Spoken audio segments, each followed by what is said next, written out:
untuk mendapat gambaran tentang legalis. Saya tarik kembali ke Kisah Para Rasul pasal 15. Ini pun sudah pernah kita singgung di pelajaran yang lalu ya. Coba kita baca 2 ayat pertama.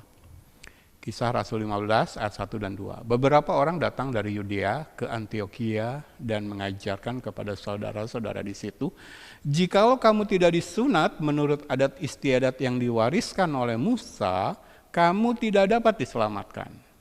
Nangkap ya, sudah nangkap yang salah, legalis.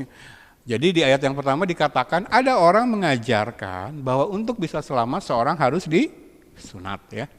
Tetapi Paulus dan Barnabas yang memiliki kebenaran Allah dalam diri mereka dengan keras melawan dan membantah pendapat mereka itu. Akhirnya ditetapkan supaya Paulus dan Barnabas serta beberapa orang lain dari jemaat itu pergi kepada rasul-rasul dan penatua di Yerusalem untuk membicarakan hal itu. Kita berbicara tentang konsili Kristen yang pertama ya. Sepanjang sejarah gereja, para pemimpin telah bertemu untuk menyelesaikan masalah-masalah doktrinal. Ini jadi masalah kan, ada yang mengajarkan supaya bisa selamat masuk surga harus disunat. Ini legalis ya. Ada 7 konsili penting di awal sejarah gereja.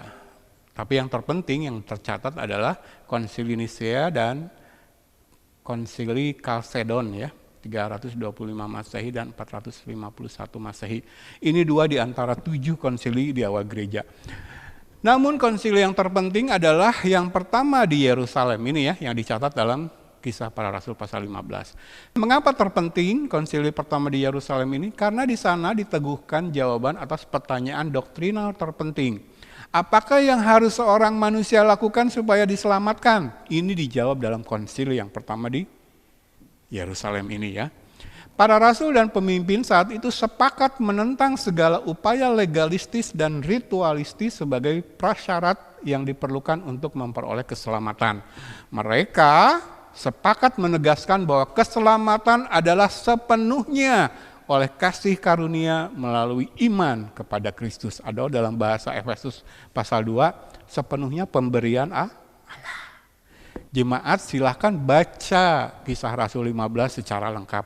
Konsili Kristen pertama ya, diadakan di Yerusalem, membahas perbedaan doktrin, membahas ajaran-ajaran yang salah ya, bahwa untuk menjadi pengikut Kristus supaya bisa masuk surga, masuk ke dalam kerajaan Allah, harus disunat.